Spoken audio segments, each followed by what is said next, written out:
Hello बच्चों, तो यहाँ पे इस वीडियो में हम लोग स्टार्ट कर रहे हैं ऑसिलेशन चैप्टर का 5th चैप्टर का numericals.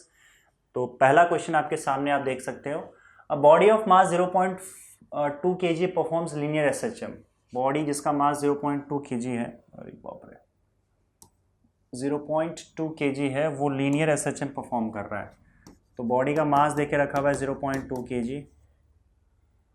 It experiences a restoring force of 0.2 Newton. तो रीस्टोरिंग फोर्स आपका 0.2 न्यूटन है। When it's displacement from the mean position is 4 centimetre. अच्छा, जब उसका डिस्प्लेसमेंट था 4 सेंटीमीटर, ठीक है 4 सेंटीमीटर। इसको एक काम करते हैं, मीटर में कन्वर्ट कर लेते हैं, क्योंकि बाकी सब एसआई यूनिट है, तो इसको भी एसआई यूनिट में कन्वर्ट कर लेते हैं। डिटरमाइन फोर्स कांस्टेंट, मतलब के आपको पता करना है। पीरियड ऑफ एसएचएम, इसका मतलब आपको टी पता करना है, टाइम पीरियड। और acceleration of the body when it's displacement from the mean position is 1 centimetre. Acceleration जब 1 सेंटीमीटर होगा तब। तो चलिए शुरू करते हैं। फोर्स कांस्टेंट के लिए फॉर्मूला तो देखो F is equal to minus k x होता है, पर क्योंकि हमको सिर्फ मैग्नीट्यूड चाहिए तो हम सिर्फ के एक्स लिखेंगे। समझ रहे हो ना, माइनस के एक्स नहीं लिखेंगे, क्योंकि मैग्नीट्यूड चाहिए, बस वैल्यू चाहिए, तो माइनस की जरूरत नहीं है। तो के इज इक्वल टू क्या हो जाएगा, F बाई एक्स होता है। तो f का वैल्यू कितना है, 0.2 है। x का वैल्यू कितना है, 4 इंटू 10⁻² है। 4 इंटू 10⁻² ऊपर चला जाएगा तो 20 हो जाएगा। तो k का वैल्यू 5 आ जाएगा आपका। इसको सॉल्व करोगे तो 5 और न्यूटन पर मीटर यूनिट होता है k का। पहला आंसर आ गया। सेकंड देखते हैं, टाइम पीरियड। टाइम पीरियड देखो क्या होता है। टाइम पीरियड कैसे निकालोगे, तो टाइम पीरियड का फॉर्मूला होता है 2π√m/k। ठीक है, एक्चुअली क्या होता है यहाँ पे 2π/ω होता है, ऐसा आप लिख सकते हो। t इज इक्वल टू 2π/ω, और ओमेगा का वैल्यू जो होता है √k/m होता है। तो k/m है, तो इसका मतलब m ऊपर चला जाएगा, तो √2π√m/k हो जाएगा। 2π√m/k। वैसे आप 2π√m/k लिखोगे तो भी चल जाएगा। तो अगर आप इसके अंदर वैल्यूज डालोगे तो 2π√0.2m और k का वैल्यू कितना आया, 5 आया। तो 0.2 डिवाइडेड बाय 5, तो ये आपका हो जाएगा, ऊपर नीचे अगर मैं 10 या 100 से मल्टीप्लाई करूं तो मेरे हिसाब से ये हो जाएगा आपका 4/100, if I am not wrong. ये देखो, ये 20/500 हो जाएगा, है ना। ऊपर नीचे मैंने 100 से मल्टीप्लाई कर दिया, तो 500 ज़ा 5 4 ज़ा, तो ये आपका बाद में हो जाएगा 500 ज़ा 5 4 ज़ा, 4 का स्क्वायर रूट 2 होता है, 100 का स्क्वायर रूट 10 होता है। तो ये 0.4 पाई हो जाएगा। आप देख सकते हो यहाँ पे इट इज़ 0.4 पाई सेकेंड्स। वैसे आपको पाई का वैल्यू डाल देना चाहिए एग्ज़ाम में, आप पाई पे नहीं छोड़ोगे। यहाँ पे तो आपको आंसर 0.4 पाई दिख रहा है, लेकिन एग्जाम में आपको पाई का आंसर डाल देना चाहिए। So it would be 0.4 multiplied by 3.14, that will B 1.2256 seconds. So that is your answer. ठीक है, चलिए आगे बढ़ते हैं। अगला क्वेश्चन क्या है, टाइम पीरियड भी मिल गया हम लोग को, और लास्ट में था acceleration when at x is equal to 1 centimetre. अच्छा, एक्सेलरेशन का फॉर्मूला क्या होता है, देखो फोर्स एक्सेलरेशन का जो फॉर्मूला होता है a is equal to, third case है यहाँ पे, third case, acceleration is equal to -ω² होता है। लेकिन फिर मैंने आपको क्या बताया, अच्छा यहाँ पे उन्होंने माइनस लिखा हुआ है, लेकिन माइनस की ज़रूरत नहीं होगी एक्चुअली में, या एक्सेलरेशन में आप माइनस यूज़ कर लेना का बेटर होगा। एक्सेलरेशन में हमेशा माइनस साइन यूज़ करके रखना, क्योंकि एक्सेलरेशन पॉजिटिव नेगेटिव दोनों होता है ना, तो वो डायरेक्शन दिखाता है आपको। तो -ω²x है। अब देखो ओमेगा का फॉर्मूला क्या है बताओ, 2π/t, ओके, उसका स्क्वायर इनटू x। अब ध्यान से देखना कि इस x के लिए हमको x का वैल्यू यहाँ पे क्या रखना होगा, 1 सेंटीमीटर है यहाँ पे, और यहाँ पे आप देख सकते हो 2π/t। नाउ t का वैल्यू मैं आपको बोलूँगा कि 0.4 पाई सेकेंड लो, ना कि ये वाला लो, क्योंकि ये ऑलरेडी कैसा ना कि पाई फिर इसमें कैंसल आउट हो जाएगा। तो हम t का वैल्यू देखो t का वैल्यू जो है हमने सॉल्व किया, 0.4 पाई सेकेंड आ रहा है। फिर हमने इसको सॉल्व करने के बाद क्या लिख दिया, 1.256 सेकेंड्स। लेकिन यहाँ पे सब्सटीट्यूट जब करोगे तो 0.4 पाई सेकेंड ही लेना, जिससे पाई कैंसल आउट हो जाएगा। ठीक है, इसका स्क्वायर कर दो और x का वैल्यू 1 सेंटीमीटर है, तो 1 सेंटीमीटर 1 इंटू 10⁻² मीटर हो जाएगा, because x is 1 centimetre, 1 centimetre का मतलब होता है 10⁻² मीटर। ओके, अब इसको सॉल्व करोगे तो क्या आ जाएगा, पाई और पाई कैंसिल हो जाएगा और 2 1 से 0.2 का स्क्वायर। अच्छा, यहाँ पे ऊपर नीचे एक काम करो, 10 से अगर मल्टीप्लाई कर दो, देखो इसको ऊपर नीचे 10 से मल्टीप्लाई कर दो, 20/4 हो जाएगा, दैट इज 5, 5 का स्क्वायर 25, तो 25 इंटू 10⁻² आ जाएगा।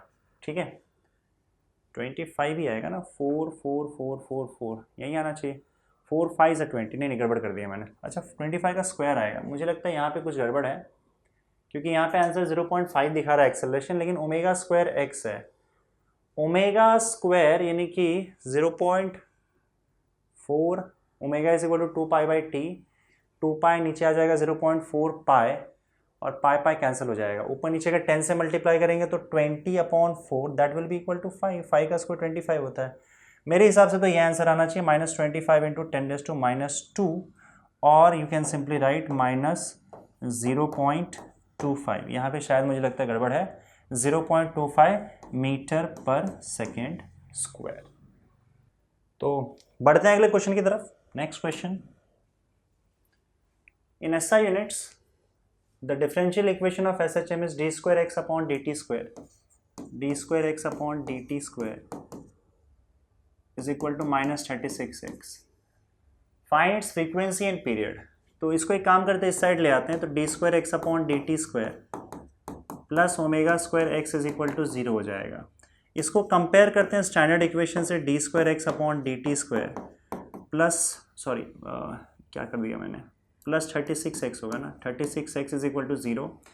स्टैंडर्ड इक्वेशन क्या होता है, standard differential equation d square x upon dt square plus omega square x is equal to 0। तो आपको ओमेगा स्क्वायर के जगह पे क्या मिल जाएगा, 36 मिल जाएगा। इसका मतलब ओमेगा का वैल्यू जो होगा √36 होगा, और ओमेगा का वैल्यू आपका 6 रेडियन या रेडियन पर सेकेंड, आप इसका यूनिट होता है ओमेगा का, रेडियन पर सेकेंड ओमेगा आ जाएगा आपको। ठीक है, फ्रीक्वेंसी बोला, पीरियड बोला है, तो देखो आपको पता है ओमेगा टी और एन, इसमें से अगर आपको एक भी कोई चीज़ पता है तो बाकी दो अपने आप पता चल जाएगा। तो बस ओमेगा पता चल गया, बाकी सब फॉर्मूला से रिलेटेड है। Omega is equal to 2πn होता है, तो n is equal to omega upon 2π होता है। ओमेगा का वैल्यू जो है वो आपका 6 है, तो 6 अपॉन 2π, सो ये आपका ये 3/π हो जाएगा, 6 अपॉन 2 3 हो जाएगा, 3 अपॉन 3.142 या 14 भी लिखोगे चलेगा, 142 भी लिखेगा चलेगा। तो यहाँ पे अगर आप इसको डिवाइड करते हो तो this division will account for, जैसे सेकेंड ना, 3 divided by 3.142 will give you 0.9548 या 0.955 आप लिख सकते हो हर्ट्स। तो ये तो हो गई आपकी फ्रीक्वेंसी। ठीक है, और टाइम पीरियड अगर निकालना है आपको, तो टाइम पीरियड 1 अपॉन फ्रीक्वेंसी होता है, that is 1 upon 0.955 and that is equal to 1 divided by 0.955 will give you 1.047 second. ये हो गया आपका टाइम पीरियड। सिंपल है, आगे बढ़ते हैं अगले क्वेश्चन की तरफ।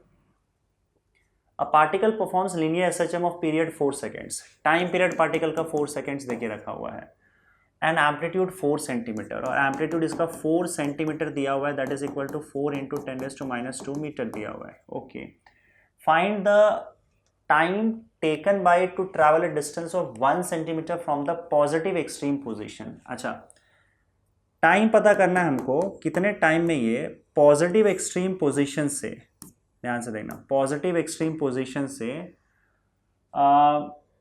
Travel up distance of 1 centimetre from positive extreme position से, यहाँ से 1 सेंटीमीटर डिस्टेंस ट्रैवल करके वो यहाँ पे आता है पार्टिकल पॉजिटिव एक्सट्रीम से, तो उसे कितना टाइम लगा है ये डिस्टेंस मेजर करने के लिए या कवर करने के लिए, ये पता करना है। देखो अब यहाँ पे थोड़ा सा गड़बड़ होता है, यहाँ पे हमें क्या करना होता है कि पार्टिकल जहाँ से स्टार्ट हो रहा है, मैंने आपको थियरी में बताया था, वहाँ आपको फाई का वैल्यू चूज करना पड़ेगा। तो हम जानते हैं कि अगर मेन पोजीशन से पार्टिकल स्टार्ट करता है तो इनिशियल फेज फाई का वैल्यू 0 होता है, लेकिन जब एक्सट्रीम पोजीशन से स्टार्ट होता है तो फाई का वैल्यू π/2 होता है, और यही इक्वेशन में यूज करना है।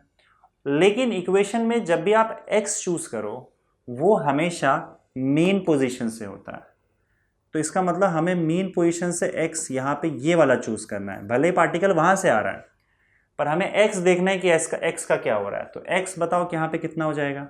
अब इन्होंने टोटल एम्पलीट्यूड 4 सेंटीमीटर दिया हुआ है, तो एम्पलीट्यूड मतलब मेन और एक्सट्रीम पोजीशन के बीच का टोटल डिस्टेंस 4 सेंटीमीटर। ये रहा आपका एम्पलीट्यूड। अब उसमें से 1 माइनस कर दो तो आपको फिलहाल x मेन पोजीशन से x का वैल्यू मिल जाएगा, and x will be equal to 3 centimetre. 4 - 1 that is equal to 3 centimetre. अब x मिल गया आपको। अब x का इक्वेशन यूज करोगे। x का इक्वेशन होता है x is equal to a sin omega t plus phi. यहाँ पे फाई का वैल्यू जो होगा वो ये यूज किया जाएगा π/2, तो ये इक्वेशन यूज किया जाएगा आपका। और पूछा क्या गया है, टाइम पूछा गया, तो x का वैल्यू आप डाल दो। x का वैल्यू यहाँ पे देख सकते हो 3 है, a का वैल्यू 4 है। यस, हाँ 3 4 sine omega t plus phi. अभी ओमेगा क्या है बताओ। ओमेगा का वैल्यू 2π/t होता है, तो आप 2π/t डाल दो, इंटू टी डाल दो, प्लस π/2। तो एक काम करो, इसको फिलहाल तो हम लोग साइन ओमेगा टी को कॉस ओमेगा टी लिख देते हैं, क्योंकि sine omega t plus π/2 cos omega t होता है। Sine π/2 plus theta cos theta होता है, तो ये कॉस ओमेगा टी हो जाएगा। Now this will be 3/4 is equal to cos omega की जगह पे आप 2π/t लिख दो, इंटू टी लिख दो। तो यहाँ से कुछ खास फर्क तो पड़ेगा नहीं। अब हम लोग को क्या करना पड़ेगा, यहाँ पे ओमेगा टी रहने दो, हम ये बाद में सब्स्टिट्यूट करेंगे। सो ओमेगा टी ऐसे रहने दो, कॉस को यहाँ पे लेके आओगे तो कॉस इन्वर्स हो जाएगा, तो omega t will be equal to cos inverse of 3/4। ठीक है, so omega t will be equal to cos inverse of, ना 3/4 क्या होगा आपका, 3/4 will be equal to 0.4728 and 4 5 20, 0.75। अब इस 0.75 को आपको क्या लिखना है, यहाँ पे देखो, this has to be written as 0.7500, cos inverse of 0.7500। अब देखो साइन इन्वर्स, मैंने आपको लॉगरिथम वाला जो पूरा पार्ट था, लॉग टेबल वाला कैसे सॉल्व करते हैं, वो मैंने आपको स्पेशल वीडियो में डाल दिया है। पर लॉग टेबल में एक और चीज़ होता है, साइन कॉज टैन, इसके एंगल्स या फिर इन्वर्स कैसे निकालना है। तो ये वाला वीडियो अभी तक मैंने डाला नहीं है, ये वाला वीडियो मैं आपको डालूंगा, तब आपको पता चलेगा इसका वैल्यू कि कॉज इन्वर्स किसी नंबर का या साइन इन्वर्स किसी नंबर का वो कैसे निकालते हैं, समझे। तो यहाँ पे फिलहाल मैं डायरेक्ट वैल्यू लिख रहा हूँ, लेकिन वहाँ पे वो वीडियो आता ही आपको क्लियर हो जाएगा। तो यहाँ फिलहाल मैं डायरेक्ट वैल्यू लिख रहा हूँ, उसका कॉज इन्वर्स आपको कॉज के टेबल से मिलेगा, जो कि लॉग बुक में ही टेबल अलग से बना रहता है, उसमें से आपको ढूंढना रहता है। तो यह आपको फिलहाल डिग्रीज में मिलेगा, उस बुक में जो भी वैल्यू मिलेगा आपको डिग्री में मिलेगा, और ये समथिंग 41.4 डिग्री मिल जाएगा आपको। ठीक है, लेकिन आपका वैल्यू जो है हमेशा याद रखना, हमको रेडियन में ही लेना है इस केस में, जो भी आप सॉल्व करोगे। तो अगर इसको रेडियन में कन्वर्ट करना होगा तो क्या हो जाएगा बताओ, 41.4 π/180 से आपको डिवाइड करना है, तो ये रेडियन में कन्वर्ट हो जाएगा। पहले डिग्री में आपको मिलेगा, उसको रेडियन में कन्वर्ट करना है। अब ओमेगा का वैल्यू यहाँ पे डाल दो, omega is equal to 2π/t into t is equal to 41.4 π/180। तो पाई और पाई हो चुका है यहाँ पे कैंसिल, और t का वैल्यू आप यहाँ से डाल सकते हो 4 सेकेंड, तो ये हो जाएगा आपका 2/4 t इज इक्वल टू 41.4/180। तो t का वैल्यू हो जाएगा 2 1 2 2 41.4 इंटू 2/180। ओके, तो यहाँ से आपको t का वैल्यू मिल जाएगा, and this t is equal to 41.4 multiplied by 2 divided by 180, that will give you 0.46 seconds. ठीक है, और जहाँ कहीं भी आपको लॉग यूज़ करना है, वो लॉग का कैलकुलेशन आपको दिखाना ज़रूरी है। लॉग कैसे यूज़ करते हैं, लॉग क्या होता है, लॉग का टेबल कैसे यूज़ किया जाता है, ये आपको स्पेशल वीडियो में, जो स्पेशल वीडियो का आपका फोल्डर है उसमें मैं वीडियो डाल चुका हूँ, वहाँ जाके आप देख सकते हो। ठीक है, और वहाँ से लॉग कैलकुलेशन सीख लो और न्यूमेरिकल्स में लॉग अप्लाई करना चालू कर दो। चलो आगे बढ़ते हैं बच्चों अगले क्वेश्चन की तरफ। A particle performing linear SHM with period 6 seconds मतलब लीनियर एसएचएम परफॉर्म कर रहा है जिसका टाइम पीरियड 6 सेकेंड्स है, time period is 6 seconds, is at positive extreme position at t is equal to 0. Again positive extreme position पे है particle, तो already positive extreme position है, तो फाई का वैल्यू हम लोग π/2 लेंगे यहाँ पे. The particle is found to be at a distance of 3 centimetre from this position at t is equal to 7 seconds. एक second, particle is found to be at a distance of 3 centimetre from this position. अच्छा, यहां से particle 3 centimetre अंदर चला जाता है, कब? 60 second के बाद, before reaching the mean position, mean position जाने से पहले. ठीक है, okay. Find the amplitude of SHM, हमको एम्पलीट्यूड ढूंढना है यहाँ पे. चलिए ठीक है, तो एक काम करते हैं, यहाँ पे सबसे पहले हम लोग ये x ढूंढ लेते हैं. अभी जो फिलहाल इसका पोजीशन है वो मान लो यहाँ है, जो कि मेन पोजीशन से x डिस्टेंस पे है. अभी फिलहाल अगर मुझे इसका x पता चल गया तो एम्पलीट्यूड पता चल जाएगा, क्योंकि x और +3 इसका टोटल एम्पलीट्यूड हो जाएगा. एम्पलीट्यूड यहाँ से लेकर यहाँ तक होता है ना, तो इसका भी x पता कर लो और उसमें 3 ऐड कर दोगे तो एम्पलीट्यूड मिल जाएगा.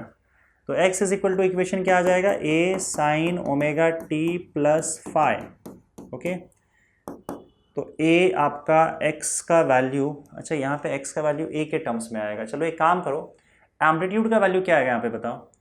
तो आप यहाँ पे क्लियरली देख सकते हो, your amplitude will be equal to, ये पूरा एम्पलीट्यूड होगा x + 3. तो a की जगह पे आप x + 3 डाल दो यहाँ पे, a is equal to x + 3 और साइन ओमेगा, ओमेगा का मतलब होता है 2π/t इंटू टाइम का वैल्यू भी हमको दे के रखा हुआ है 6, तो 6 डाल दो, प्लस फाई का वैल्यू भी π/2 है. या फिर इतना फिलहाल मत करो, पहले इसको लिख लो, sine omega t plus phi, तो साइन ओमेगा टी प्लस π/2 लिख लो पहले. ठीक है, बताता हूँ क्यों, नहीं तो ज़्यादा कॉम्प्लिकेटेड दिखेगा वो. ये x + 3 रहेगा, और साइन ओमेगा टी प्लस π/2 आप सब लोग जानते हो, हम उसको क्या लिख सकते हैं, कॉज ओमेगा टी. अब ठीक है, अब x is equal to x + 3 cos omega t, तो कॉज ओमेगा का वैल्यू होता है 2π/t इंटू टाइम हमको दे के रखा हुआ है कितना टाइम, 7 सेकेंड्स के बाद की बात कर रहा है ना वो, t is equal to 7 seconds, तो t का वैल्यू आपका 7 हो जाएगा. तो x is equal to x + 3 x + 3, ध्यान से देखना, cos 2π/t, cos 2π, time period कितना है, 6 है, 2π/6 इंटू 7 इंटू 7, तो ये हो जाएगा आपका x is equal to x + 3. ये तो थोड़ा सा कॉम्प्लिकेटेड कैलकुलेशन यहाँ पे आ गया, लेकिन ठीक है. cos यहाँ पे 7π/3 आ जाएगा, यहाँ पे cos 2 × 2 3 7π/3. अब यहाँ पे देखो cos 7π/3 का आंसर क्या आएगा. π/3 का मतलब क्या होता है, π/3 का मतलब होता है 60 डिग्री, है ना. ये क्या हो जाएगा आपका 60 डिग्री आ जाएगा. इसको थोड़ा सा आप लोगों को तोड़ना पड़ेगा, इसको इक्वेशन 1 लिख दो. ठीक है, और अगर आप ध्यान से देखोगे तो ये cos 7π/3 का मतलब क्या होता है. देखो 7π/3 अगर आप देखोगे तो 7π/3 का मतलब 60 डिग्री होता है, तो यानी कि 7 × 60 डिग्री को आप देखोगे तो कितना हो जाएगा, 7 × 6 = 42, 420 डिग्री, है ना. 420 डिग्री को आप क्या लिख सकते हो बताओ, आप इसको लिख सकते हो 360 डिग्री और प्लस आई थिंक 60 डिग्री, है ना. 360 डिग्री प्लस 60 डिग्री, ऐसा लिखा जा सकता है. हाँ, अब 360 डिग्री का रेडियन में क्या होता है, 2π होता है, और 60 डिग्री का क्या होता है, π/3 होता है. सॉरी, 2π और प्लस π/3. इसका मतलब आप 7π/3 को, ये जो आपका 7π/3 आपको दिख रहा है, इसको आप क्या लिख सकते हो, x + 3 cos, ये हो जाएगा आपका 2π प्लस π/3 लिखा जा सकता है, क्योंकि ये देखो ये 420 डिग्री होता है, राइट, और ये 360 डिग्री प्लस 60 डिग्री 420 डिग्री, या आप मल्टीप्लाई कर दो ना, ये 7π/3 आपको आ जाएगा. ये मैंने इसलिए लिखा, इस फॉर्म में इसलिए लिखा क्योंकि यहाँ पे एक फॉर्मूला आता है बच्चों, cos 2π + थीटा, एक्चुअली में cos थीटा ही होता है. कोई भी एंगल हो, अगर 2 पाई प्लस थीटा होता है तो आपका 2 पाई हट जाता है, sine 2 pi plus theta sine theta होता है, tan 2 pi plus theta tan theta होता है। ये आपने मैथ्स के ट्रिग्नोमेट्री में पढ़ा होगा, नहीं पढ़ा है तो आप ध्यान में रखना फिलहाल यहाँ पे। तो वैसे ही हम यहाँ पे भी लिखेंगे cos 2 पाई प्लस थीटा मतलब pi by 3, cos pi by 3 हो जाएगा। अब cos पाई बाय 3 का वैल्यू कितना होता है, 1/2 होता है, तो ये आपका 1/2 हो जाएगा, है ना। 2 यहाँ पे आ जाएगा तो 2x is equal to x plus 3 हो जाएगा, और x का वैल्यू यहाँ पे आपको 3 मिल जाएगा, if I am not wrong. तो x का वैल्यू यहाँ पे 3 सेंटीमीटर आ जाएगा, क्योंकि बाकी x का वैल्यू आपको मिला फिलहाल, हाँ क्या 3 सेंटीमीटर आपको मिल गया। अब एम्पलीट्यूड क्या है बताओ, आपका एम्पलीट्यूड x प्लस 3 है, तो इसका मतलब amplitude a is equal to x plus 3 हो जाएगा, that is equal to 3 plus 3 that is equal to 6 centimetre. तो ये आपका आंसर आ गया। तो ये थोड़ा सा अलग था क्वेश्चन, लेकिन आप इसी क्वेश्चन को करो और इसी टाइप के क्वेश्चन ही आएंगे अगर आना रहेगा तो, ठीक है। थोड़ा सा डिफिकल्ट में भले ही चला जाता है, हो सकता है ना आए, लेकिन आएगा तो कुछ अलग नहीं आएगा, इससे ज़्यादा कॉम्प्लिकेटेड वो नहीं करेंगे। तो प्रैक्टिस करना, तो इसी क्वेश्चन को कर दो, इसी टाइप का क्वेश्चन आएगा, भले ही वो नंबर बदल दे और कुछ नहीं। चलिए आगे बढ़ते हैं अगले क्वेश्चन की तरफ।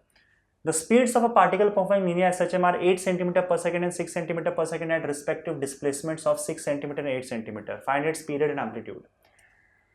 मतलब स्पीड्स 8 सेंटीमीटर और 6 सेंटीमीटर है, तो स्पीड v1 8 सेंटीमीटर पर सेकेंड है, v2 6 सेंटीमीटर पर सेकेंड है।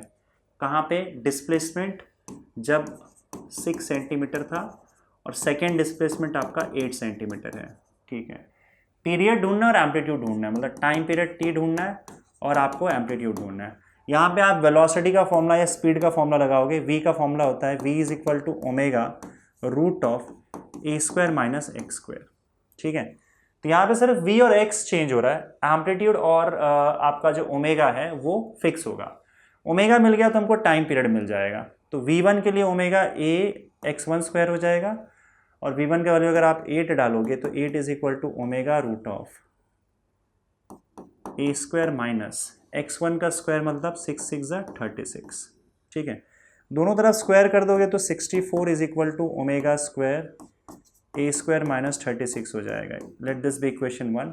उसी तरीके से आपको v2 के लिए भी करना है, v2 is equal to omega root of a square minus x2 का स्क्वायर, तो v2 का वैल्यू आपको यहाँ पे 6 दिया हुआ है, 6 is equal to omega root of a square minus x2 का स्क्वायर, 8 8 64 हो जाएगा। दोनों तरफ स्क्वायर करने पर आपको मिल जाएगा 36 is equal to omega square a square minus 64, और ये आपका इक्वेशन 2 बन जाएगा। आप देखो तो इक्वेशन 1 को इक्वेशन 2 से डिवाइड कर दो, 1 डिवाइडेड बाई 2, तो आपको क्या मिल जाएगा 64 divided by 36 that is equal to omega square 64 omega square a square minus, equation 1 क्या है देखो, 64 is equal to omega square a square minus 36, और इक्वेशन 2 क्या है omega square a square minus 64, right. Omega square cancel हो जाएगा, और यहाँ पे आपको मिल जाएगा 2 2 2 2 2 4 4 से जाएगा मुझे लगता है, तो 4 16 4 9 16 by 9 is equal to A square minus 36 divided by a square minus 64। तो आप क्रॉस मल्टीप्लाई करोगे तो 16 into a square minus 64 is equal to 9 into a square minus 36 हो जाएगा। तो ये हो जाएगा आपका 16 ए स्क्वायर माइनस 64 इंटू 16, अगर आप करते हो फटाफट कर लो, मेरा कैलकुलेशन बहुत फास्ट है इसलिए मैं कैलकुलेटर यूज़ कर रहा हूँ। 16 इंटू 64 विल गिव यू 1024, ये मल्टीप्लाई किया, ठीक है। 9 a square minus 36 into 9 will give me 324, एक सेकेंड 36 इंटू 9 या विल गिव मी 324। अब देखो यहाँ से 9 ए स्क्वायर यहाँ ले आओ तो 16 ए स्क्वायर माइनस 9 ए स्क्वायर हो जाएगा इज इक्वल टू, इसको यहाँ लेके चले जाओ तो 1024, वहाँ जाके पॉजिटिव हो जाएगा माइनस 324, तो ये हो जाएगा आपका 7 ए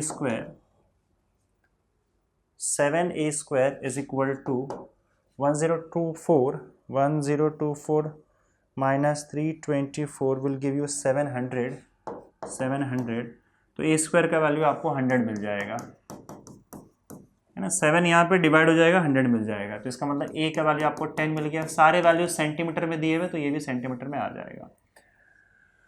एक बार ए आ गया, आप किसी भी इक्वेशन में डालोगे तो ओमेगा आ जाएगा, उसको उठा के इक्वेशन 1 में डाल दो। पुट दिस इन इक्वेशन 1, तो आपको यहाँ पे देखो 1 का इक्वेशन यहाँ पे है ना, हाँ चलो इसी में डाल दो। 64 is equal to omega square, 64 is equal to omega square, अब ब्रैकेट में यहाँ पे ए स्क्वायर माइनस 36 यानी कि 10 का स्क्वायर 100 माइनस 36 हो जाएगा। तो 64 is equal to omega square, 100 minus 36 64 होता है, 64 कैंसल्ड, ओमेगा स्क्वायर का वैल्यू 1 आएगा, ओमेगा का वैल्यू भी 1 रेडियन पर सेकेंड आ जाएगा। तो ये तो आ गया आपका omega. Omega is equal to क्या होता है, 2 पाई बाई टी होता है, हमेशा टाइम पीरियड पूछा गया है ना। Find its period and amplitude, हाँ पीरियड और एम्पलीट्यूड पूछा गया है, तो 1 हो जाएगा। तो टी का वैल्यू क्या हो जाएगा आपका, 2 पाई हो जाएगा। टी का वैल्यू 2 पाई का मतलब 3.14 यानी कि 6.28 सेकेंड, तो ये आपको टाइम पीरियड भी मिल गया। ओके यस, टाइम पीरियड और यहाँ पे आपका एम्पलीट्यूड। क्लियर है, पढ़े आगे अगले क्वेश्चन की तरफ। The maximum velocity of a particle performing SHM is 6.28 centimetre पर सेकेंड। मैक्सिमम वेलोसिटी है ये 6.28 सेंटीमीटर पर second. If the length of its path is 8 centimetre, path length actually में एम्पलीट्यूड का डबल होता है। देखो पाथ लेंथ का मतलब होता है नेगेटिव एक्सट्रीम और पॉजिटिव एक्सट्रीम के बीच का ही पूरा डिस्टेंस। तो देखो एक्सट्रीम पोजीशन और मीन पोजीशन के बीच का डिस्टेंस ए हो गया, और फिर यहाँ भी एक्सट्रीम और मीन के पोजीशन के बीच का डिस्टेंस ए हो गया। तो दोनों एक्सट्रीम के बीच का जो टोटल डिस्टेंस होता है उसी को आपका पाथ लेंथ कहा जाता है, यहाँ से लेकर यहाँ तक। तो पाथ लेंथ 2 है, उसका वैल्यू 8 सेंटीमीटर इन्होंने दे के रखा हुआ है, ऐसे दिया है ना। The length of its path is 8 centimetre, तो 2a is equal to 8 centimetre, a is equal to 4 centimetre हो जाएगा, ए इसका आधा हो जाएगा। ए मिल गया। Calculate its period, time period बोला गया है, तो टाइम पीरियड का फॉर्मूला क्या होता है भाई, वी मैक्स हमको मैक्सिमम वेलोसिटी दे के रखा हुआ है। अब मैक्सिमम वेलोसिटी का फॉर्मूला होता है ओमेगा इंटू ए। क्या होता है, ओमेगा इंटू ए, मैक्सिमम वेलोसिटी का ये फॉर्मूला है, और ये हमें दिया गया है 6.28। यहां से आपको बोला गया है टाइम पीरियड ढूंढने के लिए, एम्पलीट्यूड आपको पता ही है तो मिल जाएगा। ओमेगा का वैल्यू होता है 2 पाई बाई टी, इंटू ए का वैल्यू हमें दिया गया है 4 सेंटीमीटर। और अगर आप ध्यान से देखोगे तो 6.2a जो होता है ना वो 2 पाई का वैल्यू होता है, पाई का डबल है, पाई का वैल्यू 3.14 है, तो 6.28 हो जाएगा। तो 2 पाई यहाँ से कैंसिल आउट हो जाएगा, टी का वैल्यू 4 सेकेंड आ गया, बस बात खत्म। आगे बढ़ते हैं अगले क्वेश्चन की तरफ। The maximum speed of a particle performing linear SHM is 0.08 metre per second. Maximum velocity 0.08। मुझे लगता है क्वेश्चन सेम है, बस वैल्यूज चेंज कर दिया गया है। इफ इट्स मैक्सिमम एक्सेलरेशन, नहीं यहाँ पे कुछ और दिया है, मैक्सिमम एक्सेलरेशन जो है वो 0.32 मीटर पर सेकेंड स्क्वायर है। Calculate its period and amplitude, period amplitude ढूंढना है। चलो देखो यहाँ पे मैक्सिमम वेलोसिटी का जो फॉर्मूला होता है वो होता है ओमेगा इंटू ए, ठीक है। तो ओमेगा इंटू ए का वैल्यू हमको देखे रखा है 0.08। Let this be equation 1। Maximum acceleration का जो वैल्यू होता है वो होता है ओमेगा स्क्वायर ए, और ये आपका वैल्यू दिया है 0.32। ये हो गया सेकेंड केस। आप इक्वेशन 2 को इक्वेशन 1 से डिवाइड कर दो, 2 डिवाइडेड बाई 1, तो omega square a upon omega a is equal to 0.32 upon 0.08। Omega a गया, तो ओमेगा का वैल्यू आपको कितना मिल जाएगा, 8 1 जा, अच्छा देखो ऊपर नीचे अगर आप सपोज करो 100 से मल्टीप्लाई कर दोगे तो 32 अपॉन 8 हो जाएगा। 8 4 जा 32 होता है, तो 4 हो जाएगा आपका ओमेगा का वैल्यू। हमें चाहिए क्या, पीरियड और एम्पलीट्यूड। अब ओमेगा का फॉर्मूला क्या होता है, ओमेगा इज इक्वल टू 4 मिला हमें, ओमेगा का वैल्यू 2 पाई बाई टी होता है, तो यहाँ पे आपको टी का वैल्यू मिल जाएगा 2 pi upon 4, that is equal to pi by 2। Pi by 2 का मतलब होता है 3.14 डिवाइडेड बाई 2, तो ये हो जाएगा 2 1 जा 2, 2 5 जा 10, 2 7 से 14, 1.57 सेकेंड टाइम पीरियड आ गया। और क्या चाहिए भाई, एम्पलीट्यूड चाहिए। तो एम्पलीट्यूड चाहिए तो एक काम करो, ओमेगा इज इक्वल टू 4 जो हमें मिला था यहाँ पे, इसको 3 लिख दो आप, इसको 3 लिख दो और इसका वैल्यू उठा के इक्वेशन 1 में डाल दोगे तो ए भी मिल जाएगा। पुट 3 in 1, पुट 3 in 1, ये 3 दिख रहा है तुम्हें, इसको 1 में डाल दो। Omega a is equal to 0.08, omega a is equal to 0.08, omega का वैल्यू जो है वो कितना है यहाँ पे 4 है, तो 4a इज इक्वल टू 0.08, तो a का value 0.08 divided by 4 that is equal to 0.02 metre, that is your answer. और इसको तुम 2 सेंटीमीटर लिख सकते हो, लेकिन ऐसा यूनिट में छोड़ोगे तो ज़्यादा बेटर होता है। चलिए आगे बढ़ते हैं। At what distance from the mean position is the speed of a particle performing SHM half its maximum speed? At what distance from the mean position, speed of a particle performing SHM is half its maximum speed? कितने distance में, mean position से कितने distance में ऐसा होगा कि speed maximum speed का आधा हो जाएगा। अब मैक्सिमम स्पीड का वैल्यू होता है ए ओमेगा, देख चुके हैं हम लोग, तो इसका मतलब v का वैल्यू ए ओमेगा बाई 2 कब होगा ये पूछा गया है। ठीक है, सिंपल है। इसमें और कुछ गया, पाथ लेंथ दे के रखा हुआ है। अच्छा ठीक है, पाथ लेंथ दे के रखा हुआ है। पाथ लेंथ मैंने जैसे आपको बताया है कि पाथ लेंथ का मतलब होता है 2a। कोई तो बैठा है भाई, कीड़ा बैठा है कहीं पे, कीड़ा बैठा है। पाथ लेंथ का मतलब होता है 2a, और पाथ लेंथ का वैल्यू कितना दिया है, 10 सेंटीमीटर दिया है। इसका मतलब एम्पलीट्यूड आपका 5 सेंटीमीटर हो जाएगा, राइट। ठीक है, चलो ये नोट डाउन कर लिया हमने। v का वैल्यू हम लोग को पता है 1/2 a ओमेगा है। और कुछ दिया है, और कुछ नहीं दिया है। चलिए फॉर्मूला क्या लगाओगे बताओ वेलोसिटी का। Velocity is equal to omega root of a square minus x square, ये वेलोसिटी का फॉर्मूला होता है। v का वैल्यू आप बता रहे हो यहाँ पे हाफ ए ओमेगा होना चाहिए, is equal to omega root of a square minus x square. Omega omega तो यहाँ से कैंसिल आउट हो जाएगा। ए का वैल्यू 5 है, तो ये 5/2 is equal to under root 5/2 का स्क्वायर माइनस एक्स स्क्वायर हो जाएगा। दोनों तरफ स्क्वायर कर दोगे तो 5/2 का स्क्वायर हो जाएगा 25/4 इज इक्वल टू 25/4, हाँ 25/4 माइनस एक्स स्क्वायर। ये कैसा सवाल हो गया यार, इसमें तो गड़बड़ है। ए का वैल्यू 5 है, नहीं गड़बड़ कर दिया यहाँ पे, सब्स्टिट्यूशन में गड़बड़ किया है, सॉरी।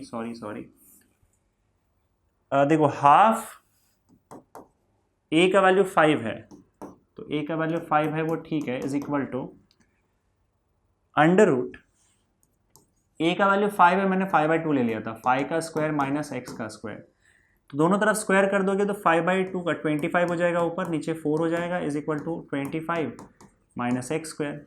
एक्स स्क्वायर यहाँ ले आओ तो x square is equal to 25 minus 25/4, तो ये कितना हो जाएगा 25 इंटू 4 100 हो जाएगा।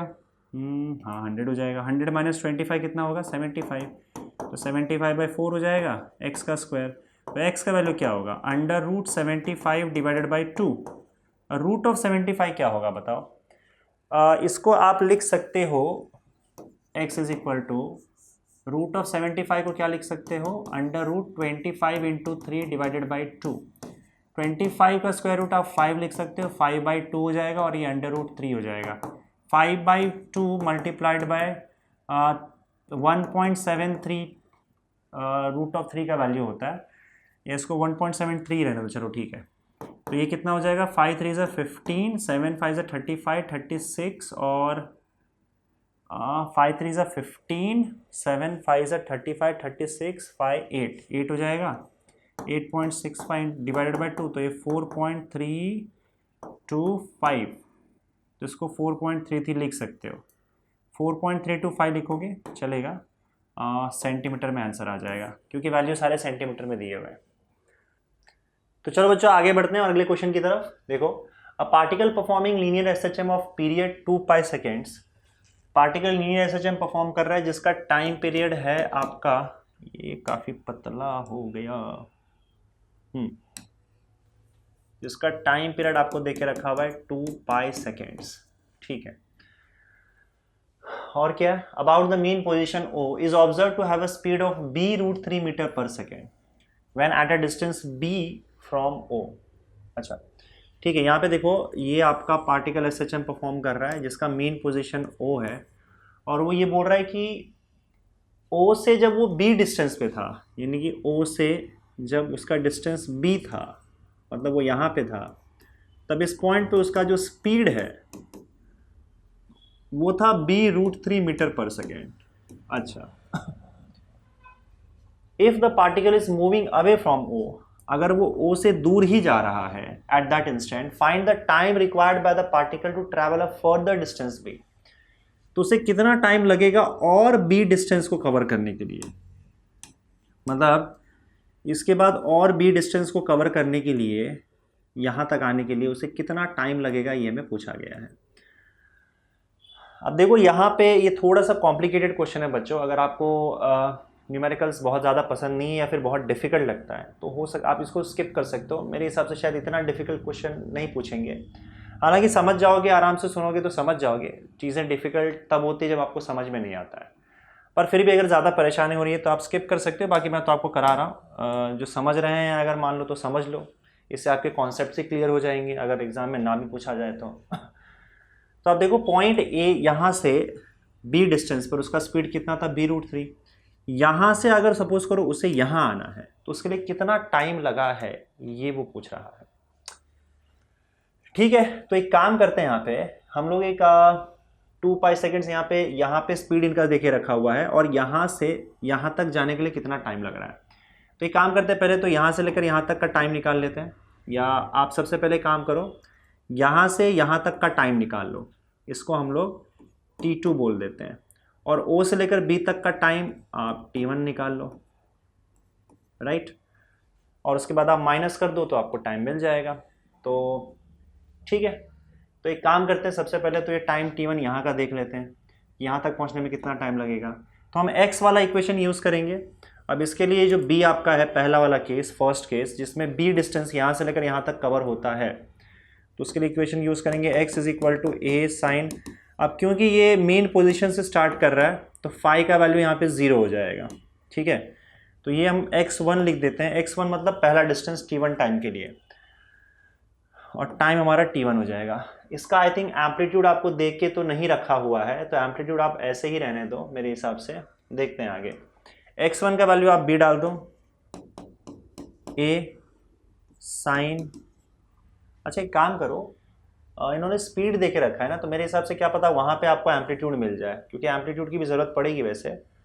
तो स्पीड देखे रखा है तो यहाँ पे v इज इक्वल टू, यहाँ पर जो v है उसका आप वैल्यू निकाल लेते हैं, x निकाल लेते हैं। यहाँ पे v is equal to omega root of a square minus x square से मेरे हिसाब से आपको a मिल जाएगा। लेट्स सी, चलो वेलोसिटी कितना दिया हुआ है b√3 रख दो। ओमेगा का वैल्यू क्या होता है 2 पाई बाई कैपिटल T आ जाएगा, under root a square minus ये जो है आपका यहाँ पे x का वैल्यू आप देख रहे हो b आता है, तो b का स्क्वायर हो जाएगा। Am I right? यस।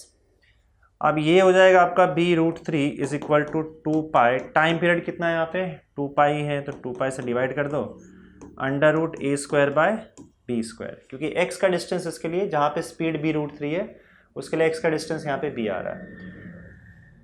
2 पाई हो जाएगा कैंसिल, दोनों तरफ स्क्वायर करोगे तो b स्क्वायर रूट 3, ध्यान से देखना, b स्क्वायर और रूट 3 का क्या हो जाएगा 3 हो जाएगा। तो 3b square is equal to a square minus b square is equal to a square minus b square. तो आपको a स्क्वायर का वैल्यू, ये b स्क्वायर यहाँ लाओगे तो 4b स्क्वायर हो जाएगा, इसका मतलब a का वैल्यू 2b है, तो हमको एम्पलीट्यूड पता चल गया। देखो यहाँ से स्क्वायर रूट लोगे तो a का वैल्यू 2b आ जाएगा। अब उसके बाद क्या करना है हमको, ये टाइम t1 निकालना है। तो t1 टाइम के लिए क्या करोगे आप, इक्वेशन यूज करोगे x1 is equal to a sine omega t1 plus 0। Phi का वैल्यू 0 होगा क्योंकि पार्टिकल मीन पोजीशन से स्टार्ट कर रहा है। x1 मतलब ये डिस्टेंस, तो ये डिस्टेंस आपका b हो जाएगा, एम्पलीट्यूड आपका 2b है, साइन ओमेगा का वैल्यू 2 पाई बाई t है, एक काम करो, ओमेगा का वैल्यू पहले लगा दो, ओमेगा का वैल्यू देखो 1 आ जाएगा, चलो ठीक है छोड़ो जाने दो, T1 + 0 हो जाएगा, b और b हो जाएगा यहाँ से कैंसल, तो 1/2 is equal to sine 2π/2π into T1, 2π cancel, तो साइन T1 का वैल्यू देखो यहाँ पे हमें मिल जा रहा है 1/2, 1/2 को साइन 30 डिग्री लिख सकते हो, तो sine T1 is equal to sine π/6, sine π/6 मतलब साइन 30 डिग्री, और साइन 30 डिग्री का वैल्यू 1/2 होता है, तो 1/2 की जगह हमने साइन π/6 रख दिया, तो T1 का वैल्यू यहाँ से आपको क्लियरली मिल जा रहा है π/6 सेकेंड्स। अब बात करेंगे हम लोग T2 की, यानी कि यहाँ से लेकर यहाँ तक का टाइम टोटल क्या होगा, फिर उसमें से हम क्या करेंगे, ये T1 माइनस कर देंगे, तो जो बचा हुआ टाइम है वो ये डिस्टेंस कवर करने के लिए लिया गया है, वही क्वेश्चन पूछा गया है। तो सेकेंड इक्वेशन यूज करेंगे, x2 is equal to a sine omega T2 + 0, तो x2 का वैल्यू मतलब ये पूरा डिस्टेंस आपके लिए जिसके जो T2 टाइम कवर करने के लिए यहाँ से लेकर यहाँ तक, वो है आपका 2b, क्योंकि ये पूरा 2b हो जाएगा ना, 2b is equal to amplitude आपको 2b दे के रखा हुआ है, सॉरी 2b, और ये हो जाएगा sign 2π/t into T2, 2b cancel, यहाँ पे बचेगा 1 is equal to sine 2π/2π into T2, यानी कि साइन T2 1 हो जाएगा। साइन T2 अगर 1 है तो तुम इसको लिख सकते हो साइन π/2, क्योंकि साइन π/2 का वैल्यू 1 होता है, तो sine T2 is equal to sine π/2, तो T2 का वैल्यू क्या हो जाएगा, π/2 हो जाएगा, तो T2 is equal to π/2 seconds, बस हो गया। तो यहां से लेकर यहां तक जाने के लिए आपको T2 - T1 टाइम लग रहा है, T2 - T1, और यही पूछा गया है, निकाल लो T2 - T1, तो T2 - T1 is equal to T2 का वैल्यू π/2, T1 का वैल्यू π/6, ये रहा आपका, तो 2π/6 हो जाएगा आई गेस, ऊपर नीचे आप 3 से मल्टीप्लाई कर दो, तो 3π - π 2π/6 that is equal to π/3 seconds, तो यही आपका आंसर है, समझ गए। चलिए आगे बढ़े अगले क्वेश्चन की तरफ। The displacement of an oscillating particle is given by x is equal to a sin omega t plus b cos omega t, where a and b are constants. Prove that particle performs linear SHM with amplitude is equal to this. ठीक है, देखो ये derivation जैसा हमने किया था उसी हिसाब से आपको सब्सटीट्यूशन यहाँ पे करना है, तो x is equal to a sin omega t और plus b cos omega t है। इसको फॉर्मूला बनाने की कोशिश करते हैं sin a प्लस b का। उसके लिए आप क्या करो, लेट a का वैल्यू आप एक काम करो रख दो r, अब यहाँ साइन है तो यहाँ cos ले लो, cos डेल्टा, और b का वैल्यू आप रख दो यहाँ पे r, यहाँ cos है तो साइन डेल्टा, क्योंकि ये कांस्टेंट है, कांस्टेंट बाकी r और डेल्टा की कांस्टेंट के टर्म्स में हम एक्सप्रेस कर सकते हैं। हमने डेरिवेशन में किया था कि एक कांस्टेंट को दूसरे कांस्टेंट के टर्म्स में लिख सकते हो आप, तो हमने दो कांस्टेंट से के टर्म्स में एक कांस्टेंट को लिख दिया। अब सब्स्टिट्यूट करने पर x का वैल्यू क्या हो जाएगा बताओ, a की जगह पे तुम क्या डाल दोगे, r cos delta sign omega t और प्लस b का value r sine delta cos omega t। इसको फिर से मैं यहाँ पे r कॉमन ले लेता हूँ, अगर r कॉमन ले लोगे तो ये देखो साइन ओमेगा t पहले लिख रहा हूँ मैं, sign omega t cos delta, ये इधर बचेगा, प्लस यहाँ पे cos omega t sine delta बच जाएगा। अब ये आप लोगों को पता है किसका फॉर्मूला है, sine a cos b cos a साइन b, इसका मतलब ये हो जाएगा आपका sine a plus b sine a plus b, ये x आ गया आपका, ठीक है। तो आप देख सकते हो यहाँ पे कि ये एक इक्वेशन SHM का है, this is equation of SHM, equation, this is equation of SHM। SHM का ऐसे इक्वेशन होता है जहाँ पे R जो है वो रिजल्टेंट एम्पलीट्यूड है, R is resultant amplitude, resultant amplitude SHM का एम्पलीट्यूड है, और डेल्टा जो है वो इनिशियल फेज है, रिजल्टेंट इनिशियल फेज। पर रिजल्टेंट इनिशियल फेज के बारे में बताया नहीं गया, हमें बस एम्पलीट्यूड के बारे में बताया गया। अच्छा यहाँ पे इन्होंने यार ए डाल दिया है, तो एक काम करो आर के जगह पे तुम यहाँ पे ए यूज़ कर लो। ये ए लिखने की ज़रूरत वैसे इनको नहीं थी क्योंकि इन्होंने ए इसमें तो यूज़ नहीं किया हुआ है। तो ए इज इक्वल टू ए लिख दो, कैपिटल ए लिख दो हर जगह पे, तो यहाँ पे आपका कैपिटल ए आ जाएगा। मतलब आर की जगह पे बस ए डाल देना और कुछ नहीं, क्योंकि इन्होंने ए यूज़ किया हुआ है इसके वजह से क्वेश्चन में। This is equation of SHM, जहाँ पे ए क्या है आपका रिजल्टेंट एम्पलीट्यूड। ठीक है, अब हमें प्रूव करना है कि ए का वैल्यू अंडर रूट ए स्क्वायर प्लस बी स्क्वायर है। तो आप एक काम करो, ये जो इक्वेशन था इक्वेशन 1 और इक्वेशन 2, इक्वेशन 1 और 2 को स्क्वायर करो और ऐड कर दो। ए स्क्वायर प्लस बी स्क्वायर है ना, तो फ्रॉम 1 एंड 2 आप देख सकते हो A square plus B square क्या हो जाएगा। ए स्क्वायर का value A square cos square theta, A square cos square delta, plus यहाँ पे क्या हो जाएगा A square sine square delta, तो ये हो जाएगा आपका A square sine square delta. So that is equal to A square common ले लो, अंदर बचेगा cos square delta plus sine square delta, जो कि हो जाएगा 1, तो ये बच जाएगा आपका ए स्क्वायर। तो ए square plus B square, a square आ गया, तो ए आ जाएगा आपका अंडर रूट ए स्क्वायर प्लस बी स्क्वायर। यही हम लोग को प्रूव करना था। ठीक है, आगे बढ़ते हैं। The period of oscillation of a body of mass m1 suspended from a light spring is t1 is t. When a body of mass m2 is tied to the first body and the system is made to oscillate, the period is 2t. Compare the masses m1 and m2. देखो period of oscillation का formula होता है t is equal to 2 pi under root m by k। ठीक है, तो पहले case में क्या हो जाएगा बताओ, मास m1 सस्पेंड किया गया था तो आपका m1 बाई k आ जाएगा। आगे केस में क्या दिया हुआ है, when a body of mass m2 is tied to the first body, यानी कि आपका ये मान लो स्प्रिंग है, पहले केस में आपका मास m1 अटैच था, टाइम पीरियड t था। सेकेंड केस में इन्होंने क्या किया, दो मास अटैच कर दिया, m1 भी और m2 भी, राइट। और उसके बाद इन्होंने बोला है and the system is made to oscillate, the period is 2t। इस बार जो टाइम पीरियड आया वो 2t आया। तो ये जो 2t टाइम पीरियड है, 2t टाइम पीरियड का वैल्यू क्या होगा, 2 पाई अंडर रूट, अब मास टोटल कितना हो गया m1 plus m2 upon k, क्योंकि स्प्रिंग सेम है तो स्प्रिंग कांस्टेंट के, फोर्स कांस्टेंट के दोनों के लिए सेम होगा। तो 2t टाइम पीरियड के लिए ये फॉर्मूला आ जाएगा, मास आपका m1 प्लस m2 दोनों आ जाएगा। अब m1 m2 में रेशियो ढूंढने के लिए बोला गया है compare the masses m1 and m2। तो एक काम करो, दोनों इक्वेशन को डिवाइड कर दो। ठीक है, तो डिवाइड कर दोगे तो t अपॉन 2t क्या हो जाएगा, t upon 2t is equal to t का value 2 pi under root m1 by k, और यहाँ पे आ जाएगा आपका 2 pi under root m1 plus m2 by k।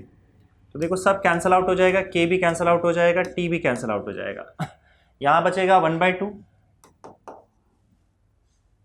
Right. 1/2 is equal to under root m is equal to under root m1 upon, यहाँ बचेगा under root m1 plus m2, under root m1 plus m2, दोनों तरफ square कर दोगे तो 1/4 is equal to m1 upon m1 plus m2 आ जाएगा। तो ये हो जाएगा आपका m1 plus m2 is equal to 4m1, वहाँ जाने के बाद m2 will be equal to 3m1 हो जाएगा। तो m1 अपॉन m2 का रेशियो 1/3 हो जाएगा।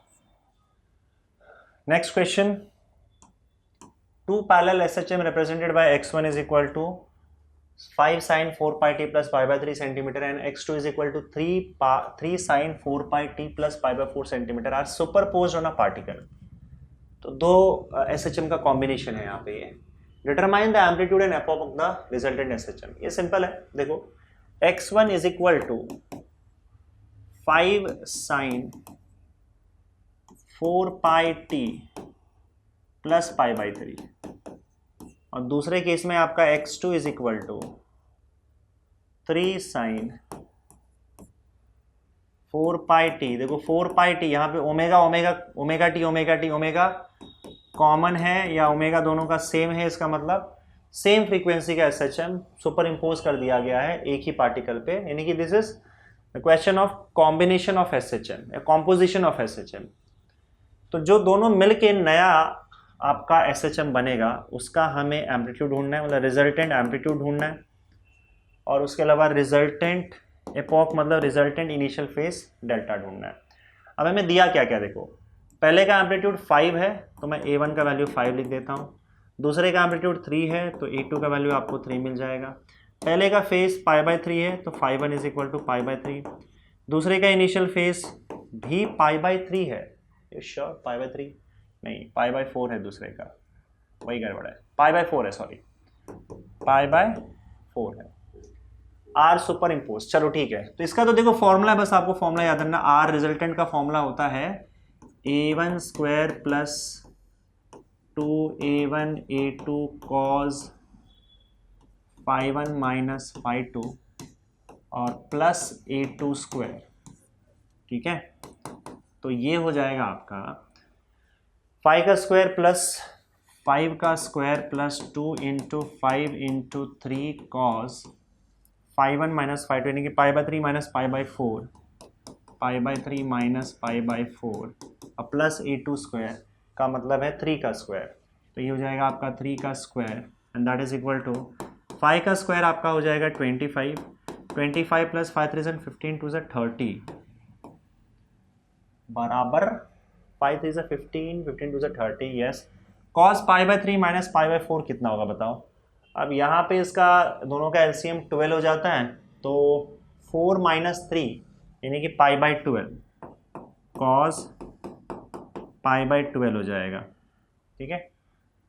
4 हाँ 3 π/12 और प्लस यहाँ पे आपका 9 हो जाएगा। अब π/12 कितना डिग्री होता है पहले वो हम चेक कर लेते हैं। तो π/12 अगर आप देखोगे मल्टीप्लाइड बाय 180 अपॉन पाई, तो यहाँ से आप देख सकते हो कि ये 6 2 और 6 3 तो ये आपका 15 डिग्री आ जाएगा। अब यहाँ पे देखो cos 15 डिग्री जो है वो डायरेक्टली निकलने वाला नहीं है, तो इसके लिए आपको जाना पड़ेगा लॉग टेबल पे कोसाइन टेबल में। तो कोसाइन टेबल साइन टेबल मैंने आपको जैसे बताया कि जो स्पेशल वीडियो है उसके अंदर मैं आपको बताऊंगा कि किस तरीके से ये टेबल निकाला जाता है। लॉग का वीडियो मैंने ऑलरेडी डाल दिया है, कॉस और साइन का भी। तो यहाँ पे फिलहाल तो मैं डायरेक्ट वैल्यू लिखूंगा, आपको उस लॉग टेबल से सब चीज़ों को सॉल्व करना है, साइन कोसाइन के टेबल से इनको सॉल्व करना है। तो कॉस π/2 का वैल्यू अगर आप सॉल्व यहाँ पे बुक्स लॉग बुक से निकाल के देखोगे तो ये आपको आ जाएगा 0.9659, let me just check it if it is correct, yeah it is 0.9659 और प्लस ये आपका 9 हो जाएगा। तो अगर आप इसको सॉल्व करते हो तो you'll get 25 plus 30 multiplied by 0.9659, पहले इन दोनों को मल्टीप्लाई कर देना, फिर प्लस उसमें करना 25 प्लस 9, सो गेट 62.977 और 62.977 का अगर स्क्वायर रूट लेते हो, 62.977 का स्क्वायर रूट 7.935, तो ये हो जाएगा आपका 7.935, 9358 है तो 936 ले लेते हैं, 936 सेंटीमीटर। वैल्यू सारे सेंटीमीटर में दिए हुए हैं, आप देख सकते हो इसके वजह से सेंटीमीटर ही आएगा यहाँ पे। और ये आपका एम्पलीट्यूड आ गया, रिजल्टेंट एम्पलीट्यूड। अब रिजल्टेंट इनिशियल फेज आपको डेल्टा बोला गया है निकालने के लिए, तो डेल्टा का फॉर्मूला होता है tan inverse of A1 sine φ1 plus A2 sine φ2 upon A1 cos φ1 plus A2 cos φ2। ये फॉर्मूला आपका रिजल्टेंट इनिशियल फेज का, ये कॉम्पोजिशन ऑफ SHM में देख लेना आप। तो ये हो जाएगा tan इनवर्स ऑफ A1 का मतलब यहाँ पे 5 और A2 3 है, A1 मतलब 5 और साइन φ1 का वैल्यू क्या है π/3 प्लस A2 3 और sine π/4 upon A1 cos π/3 plus A2 cos π/4, okay, so that will be equal to tan inverse of sine π/3 मतलब साइन 60 डिग्री, साइन 60 डिग्री √3/2 होता है, 5 √3/2 प्लस 3 π/4 मतलब √2, 1/√2 होता है, π/4 मतलब 45 डिग्री, 45 डिग्री मतलब 1/√2, तो डिवाइडेड बाय यहाँ पे वही सेम चीज़ 5 cos π/3 मतलब cos 60 डिग्री, cos 60 डिग्री 1/2 होता है, तो 1/2 और प्लस अगेन ये 3/√2 आ जाएगा। अब इसको देखो आप आगे सॉल्व कर सकते हो। यहाँ पे एक काम मैं कर देता हूँ, अगर आप सपोज करो ऊपर नीचे √2 से मल्टीप्लाई कर दो, यहाँ पे इसको आगे सॉल्व करो तो, और इसको 2 से, तो ये आगे का काम हो जाएगा आपका tan इनवर्स ऑफ, देखो यहाँ ऊपर नीचे मैं √2 से मल्टीप्लाई कर रहा हूँ तो ये 5√6 हो जाएगा, और प्लस यहाँ पे 2 से मल्टीप्लाई करूँगा तो 3 × 2 6 हो जाएगा, डिवाइडेड बाय 2√2, मतलब डिनोमिनेटर सेम करने के लिए मैंने ऊपर नीचे √2 से मल्टीप्लाई किया, यहाँ पे ऊपर नीचे 2 से मल्टीप्लाई किया, होल डिवाइडेड बाय, वहाँ पे भी सेम चीज़ 5√2 प्लस 6 अपॉन 2√2, 2√2 कैंसिल आउट हो जाएगा, 5√6 प्लस 6, 5√2 प्लस 6, तो 5√6 प्लस 6 अपॉन 5√2 प्लस 6। अब आपको √6 का √2 का यहाँ का आपको वैल्यू लॉग से ही मिलने वाला है, ये पूरा कैलकुलेशन लॉग से करो और इसके अंदर सब्स्टिट्यूट कर दो। तो ये थोड़ा लंबा चौड़ा कैलकुलेशन हो गया, क्वेश्चन भी बहुत बड़ा हो गया है बच्चों।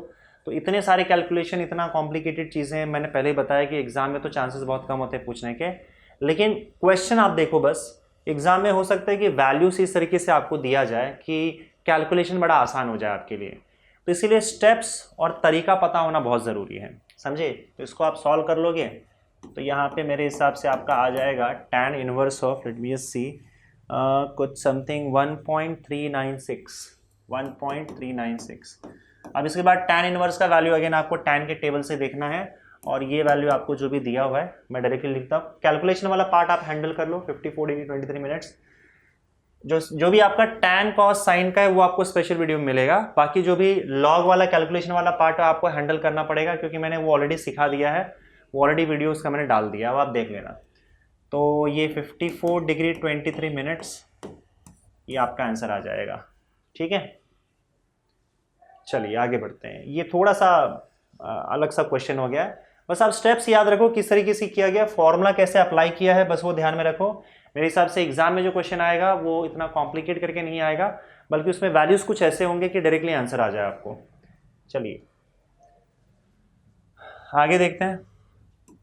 The total energy of a particle of mass 200 ग्राम, मास देके रखा है आपको 200 ग्राम, तो 200 ग्राम को अगर केजी में कन्वर्ट करोगे तो 10⁻³ से आपको मल्टीप्लाई करना होगा, तो केजी में कन्वर्ट हो जाएगा, और ये आपका हो जाएगा 0.2 kg। Performing SHM is 10⁻² joule. तो टोटल एनर्जी इन्होंने देके रखा हुआ है, total energy that is 10⁻² joule, ठीक है। E total is 10⁻² joule. Find its maximum velocity, maximum velocity पूछा गया है, ओके, और and period of that amplitude is period if the amplitude 7, अच्छा पीरियड पूछा गया है, अगर एम्पलीट्यूड आपका देखे रखा है 7 सेंटीमीटर, तो 7 सेंटीमीटर को आप मीटर में कन्वर्ट करोगे तो 7 × 10⁻² मीटर हो जाएगा। अब देखिए आपका जो टोटल एनर्जी होता है या टोटल मैक्सिमम काइनेटिक एनर्जी होता है, मैं काइनेटिक एनर्जी की बात कर रहा हूँ, मैक्सिमम काइनेटिक एनर्जी जो होता है वो टोटल एनर्जी के बराबर होता है। मैक्सिमम पोटेंशियल एनर्जी भी टोटल एनर्जी के बराबर होता है, मैक्सिमम काइनेटिक एनर्जी भी टोटल एनर्जी के बराबर होता है। तो यहाँ पे आपको m का वैल्यू देके रखा हुआ है, a यहाँ पे दिया हुआ है, तो हम ओमेगा के टर्म्स में अगर देखें तो इन्होंने क्या पूछा यहाँ पे, वैसे पहले मैक्सिमम वेलोसिटी पूछा है, तो काइनेटिक एनर्जी मैक्सिमम है, इसका मतलब वेलोसिटी मैक्सिमम होगा, तो v max का स्क्वायर आ जाएगा is equal to total energy 10⁻² joule देके रखा हुआ है। यहाँ से आपको v max हाफ, मास का वैल्यू दिया हुआ है 0.2 है ना, v max का स्क्वायर इज इक्वल टू 10⁻²।